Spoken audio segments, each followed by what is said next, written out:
Well, hello again. This is Grandpa Jim from Grandpa Jim's Gardening Tips. And today we're going to be transplanting our peppers, or actually just upsizing the container that they're in. We're not ready to set them out yet, but they become kind of root bound if you don't. And what I do is I take these solo cups. I find them to be very handy, and I put holes in the bottom of them. I usually put four. The reason for that is if you don't put holes in it for the water to drain out, they'll actually start building up water and it'll rot the roots and your plant will die. So anyway, we always want to make sure we have good drainage. Find these to be very inexpensive. Some people use pots. They go to larger pots. If you have them, fine. The thing is, you got to pay for the pots, and these are certainly much more economical and do a great job of doing that. So what we're going to be doing today is we're going to be transplanting these peppers. Now, I usually grow nothing but open pollinated, heirloomed vegetables, ones that are not hybridized, they're not GMO. This is the one exception that I do because the yield is so good. These are not GMO. This is a variety called Big Bertha, and it produces huge green or green peppers. If you let them mature, they'll turn yellow then red. But I find these to be so superior, it's the one exception that I do. Again, it's an older hybrid, it's not GMO, but this is the one that I do it. Now, I also grow hot peppers. Those are open pollinated, and that's what I use with those. And whether you're planting your regular peppers or hot peppers, they are the same as far as how we transplant them. What I do when I transplant them, a lot of people will squeeze these real hard, yank it by the stem, and yank it out. Two bad things can happen. One is you're going to tear a lot of roots out, and that's not good. You want all your roots. It will stunt the plant, at least temporarily, if not permanently. If you grab it by the stem before you do this other little trick I'm going to show you, you can actually damage the stem, and again, that's not a good thing. We want healthy plants. So what I do is I use a tool like this. You can find them on Amazon under miniature gardening tools. Used to be called a nitpicker. That was what the original ones were called.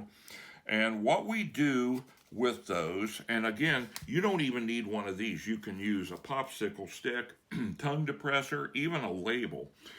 And what we do with these things here is, let's go ahead and do this one right here. We go down in and loosen them up. You can see here, going right along the outside of it. And then I lightly squeeze the cell, and we pull it right out there. I didn't have to hold that tight. Excuse me, and it came right out.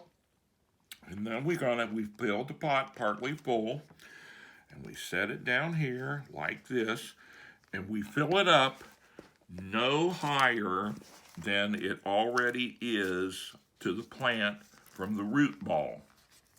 Now, tomatoes, you can bury the stem, and you'll get a lot more roots and a bigger, better plant. While peppers are still in the same family as tomatoes, believe it or not, even though they're quite different, you do not bury the stem on your peppers. They will not grow leaves, and it will probably just rot the stem. So we tamp that down, and then we'll put that over here, and I'm going to kind of put a little bit more, just a little bit more here. There we go. Again, I use Pro Mix. I find it to be really superior to some of the other organic seed starters. And then we water it. And we're going to set it right back under the grow lights where it's at. And something I'd like to mention about planting your peppers, same thing goes with tomatoes or eggplants that are also in the same family. It's a very diverse family. But I see on Facebook a lot of times on some of the gardening groups, somebody will ask, when do I harden my seedlings off? When do I put my peppers out? When do I grow them or plant them out in the garden? And here's a little tip that'll make it very easy for you to do. If you go onto Google and Google United States growing map, there'll be a whole bunch of sites that will have a map of the United States. And there'll be different colors and different things.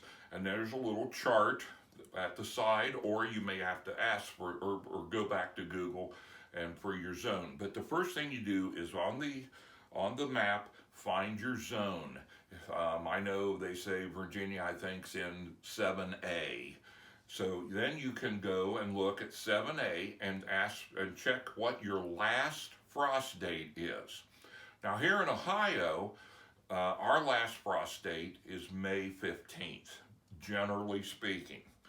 What I do is about a week before, or even maybe 2 weeks, you can, if the weather's nice, start setting these outside in their pots.